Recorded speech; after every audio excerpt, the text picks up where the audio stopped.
రాకాసిలోయ episode 10 ఇప్పటి వరకు జరిగిన భాగం టూకీగా.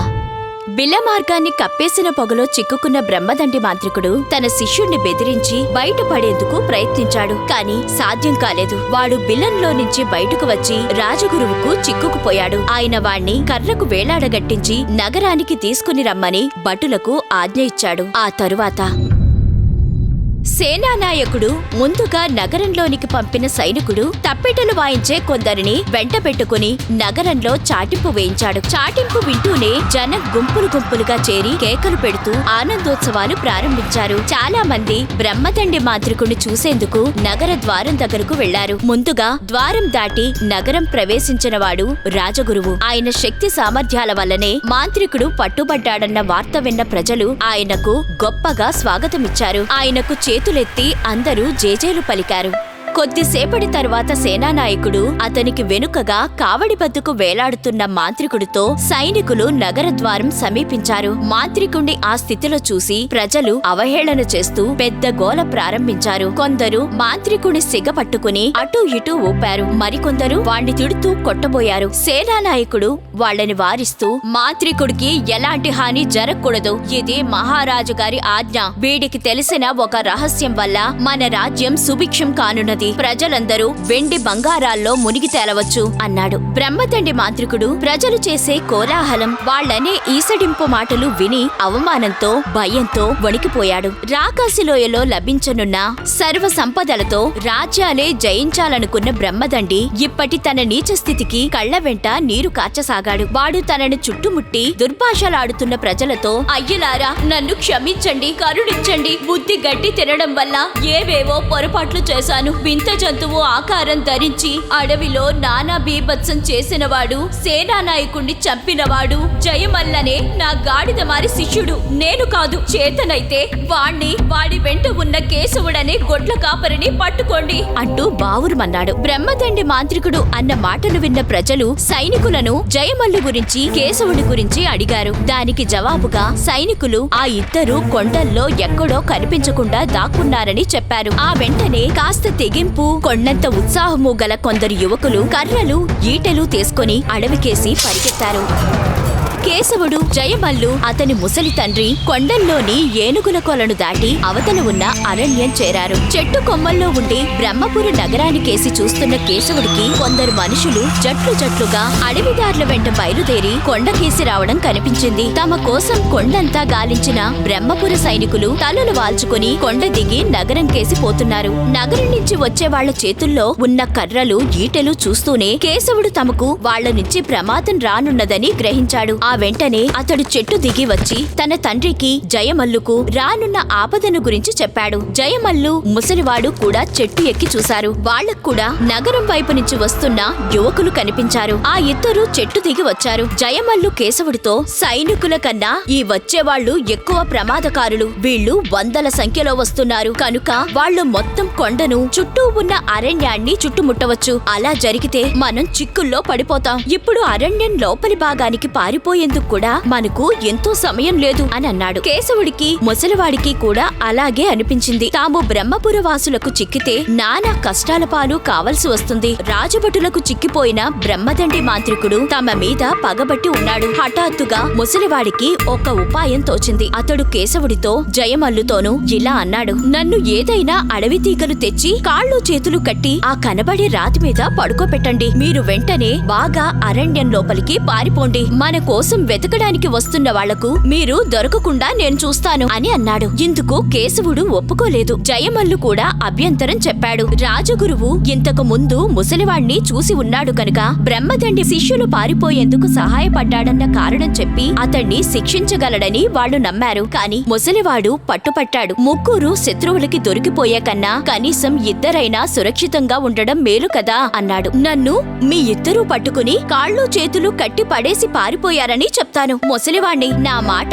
వాళ్ళెందుకు నమ్మరు అని ప్రశ్నించాడు కేశవుడి తండ్రి. చివరకు ముసలివాడి బలవంతం మీద చేసేదేం లేక జయమల్లు అతణ్ణి అడవి తీగలతో కాళ్ళు చేతులు కట్టి ఒక ఎత్తైన రాయి మీద పడుకోబెట్టాడు. తరువాత కేశవుడు తను ప్రమాదం తొలగగానే వచ్చి కలుసుకుంటామని చెప్పి అరణ్యం లోపలికి పరుగు తీశారు. కొద్దిసేపటికల్లా బ్రహ్మపుర నగరవాసులు కొండలు గుట్టలు గాలిస్తూ చేసే కోలాహలం ముసలివాడు విన్నాడు. అప్పుడతడు గొంతెత్తి బిగ్గరగా రక్షించండి రక్షించండి అంటూ కేకలు పెట్టాడు. ఆ కేకలు వింటూనే బ్రహ్మపురం వాళ్ళు కొందరు కర్రలు ఈటెలు ఊపుకుంటూ అక్కడికి వచ్చి ముసలివాణ్ణి చూసి ఆశ్చర్యపోయారు. అయ్యా, నా కట్లు విప్పండి, కాపాడండి. మీరు మాంత్రికుడి శిష్యుల కోసం కొండ కోనల్ని గాలిస్తున్నారని నాకు తెలుసు. వాళ్లే నాకు ఈ దుస్థితి కలిగించారు అని అన్నాడు. ఆ వెంటనే నలుగురైదుగురు యువకులు ముసలివాడి కట్లు విప్పసాగారు. కొందరు వాళ్ళెటిపోయారు, ఈ అరణ్యంలోనే దాక్కున్నారా అని ప్రశ్నించారు. అయ్యా, వాళ్ళు కాలాంతకులు, పులికి తెలియకుండా దాని పాలు పితికే రకం. మీరు వాళ్ల కోసం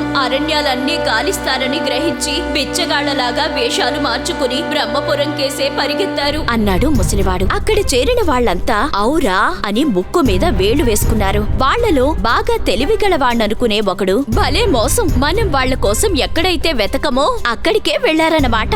రాజద్రోహులని తెలిసిపోయిన తర్వాత ఎవరైనా నగరం వదిలి అరణ్యాల్లోకి పారిపోతారు. వీళ్లు అరణ్యాలు వదిలి నగరంలోనికి పారిపోయారు. అందువల్లనే వాళ్ళు మన సైనికులకు దొరకలేదు అని అన్నాడు. ఈ విధంగా ముసలివాడి మాటలతో అందరికీ నమ్మకం కుదిరిపోయింది. వెంటనే వాళ్ళు జట్లు జట్లుగా అన్ని వైపులకు పరిగెత్తుతూ, ఓహో, మాంత్రికుడు శిష్యులిద్దరూ బిచ్చగాళ్ల వేషాలు వేసుకుని నగరం కేసి పారిపోయారోహో అంటూ కేకలు పెట్టారు. వెంటనే జనం నగరంలో ఉన్న బిచ్చగాళ్లందరినీ పట్టుకునేందుకు నగరం కేసి పరిగెత్తసాగారు. బ్రహ్మదండి మాంత్రికుడి శిష్యుల వేటకు బయలుదేరిన ప్రజలు తిరిగి నగరంలోనికి గుంపులు గుంపులుగా వస్తూ ఉండగా రాజనగరంలోని బ్రహ్మదండి మాంత్రికుడు రాజుగారి ముందు చేతులు కట్టుకుని నిలబడి తనకు ప్రాణభిక్ష పెట్టవలసిందిగా ఆయన్ని బ్రతిమిలాడుకుంటున్నాడు. రాజుగారు, రాజగురువు, మంత్రి, సేనానాయకుడు మాంత్రికుణ్ణి ప్రశ్నించి రాకాసిలోయ రహస్యమేదో తెలుసుకోవాలని చూస్తున్నారు. కానీ ముందుగా తనకు ప్రాణహాని జరగదని అభయం ఇస్తే తప్ప తాను ఆ రహస్యం చెప్పనని మాంత్రికుడు పట్టుబడుతున్నాడు. నీకే విధమైన ప్రాణాపాయం కలగదని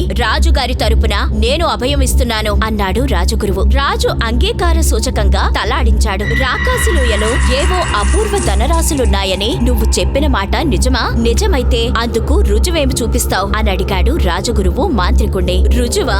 రాజగురు చూడామణి ఉపాసకుల ఊడల మర్రి ఉన్మత్త భైరవుడు స్వయంగా ప్రత్యక్షమై చెప్పగా ఈ చెవులతో విన్నాను. అంతకన్నా రుజువేం కావాలి అని అన్నాడు బ్రహ్మదండి మాంత్రికుడు. ఆ మాటలు నమ్మదగినవేనా అని ప్రశ్నించాడు రాజగురువు. భైరవా, పాపం హరించుగాక అంటూ మాంత్రికుడు రెండు చెవులు మూసుకొని 60 ఏళ్లుగా ఆ భైరవేంద్రుణ్ణి ప్రత్యక్షం చేసుకునేందుకు నిష్ఠతో ఉపాసన చేశాను. ఆఖరుకు ఆ రాకాసిలోయ చేరేందుకు మార్గం తెలిసి ఉన్న జాతకుణ్ణి కూడా పట్టుకున్నాను. తమకు నా మాటల్లో నమ్మకం లేకపోతే ఇక నాకు ఆ కాల భైరవుడి పాద చతుష్టయమే శరణ్యం అంటూ భక్తావేశంలో ముందుకు పడిపోయాడు. గురువర్య, వీడు దుష్టుడైన గొప్ప భక్తుడిలా ఉన్నాడు అంటూ రాజు ఆశ్చర్యం కనబరిచాడు. అంతలో ద్వారం వద్ద కలకలం మొదలైంది. సేనానాయకుడు అక్కడికి వెళ్లాడు. ఇద్దరు సైనికులు పరిగెత్తుకుంటూ ఆయాసపడుతూ వచ్చి అతడి ముందు నిలబడ్డారు. వాళ్ళని చూస్తూనే రాజగురువు చెయ్యి ఊపి లోపలికి రండి, ఏమిటి విశేషం అని అడిగాడు. అయ్యా, నగరంలోని యువకులు కనబడిన బిచ్చగాళ్లందరినీ పట్టుకుని నువ్వు మాంత్రికుడి శిష్యుడివేనా, నిజం చెప్పు అని గొడ్లను బాదినట్టు బాదుతున్నారు. అడ్డుపడిన మా మీద కూడా వాళ్ళు కర్రలెత్తుతున్నారు అని చెప్పారు సైనికులు. ఏమిటి వింత అంటూ రాజు సేనాని వైపు చూడసాగాడు. బ్రహ్మదండి శిష్యులిద్దరూ బిచ్చగాళ్ల వేషాలు వేసుకుని నగరంలో తిరుగుతున్నారని ఒక పుకారు పుట్టింది. అందులో ఉన్న నిజమెంతో తెలీదు అన్నాడు సేనానాయకుడు. రాజగురువు బోర్లా పడి ఉన్న మాంత్రికుణ్ణి కాలితో తన్ని, బ్రహ్మదండి లేలే, విన్నావా ఈ పుకారు? బిచ్చగాళ్ల వేషంలో ఉన్న నీ శిష్యుల్ని గుర్తుపట్టగలవా అని ప్రశ్నించాడు. బ్రహ్మదండి మాంత్రికుడు చప్పున లేచి నిలబడుతూ, గురు ప్రభో, వాళ్లను బిచ్చగాళ్ల వేషంలో కాదు, మహారాజుల వేషంలో ఉన్న గుర్తుపట్టగలను అన్నాడు ధీమాగా. అప్పటి వరకు నోరు మెదపకుండా ఉన్న మంత్రి, అయితే మహారాజా, నగరంలో ఉన్న బిచ్చగాళ్లందర్నీ పట్టుకుని ఇక్కడికి తెప్పించమంటారా అని అడిగాడు. రాజుగారు సరే అన్నట్టు తల ఊపాడు. మంత్రి, సేనానాయకుడు గది నుంచి బయటకు వెళ్లారు. వాళ్ల ఆజ్ఞ కాగానే సైనికులు బిచ్చగాళ్లందర్నీ వెతికి పట్టుకునేందుకు నగరంలోని అన్ని వీధులకు పరిగెత్తారు.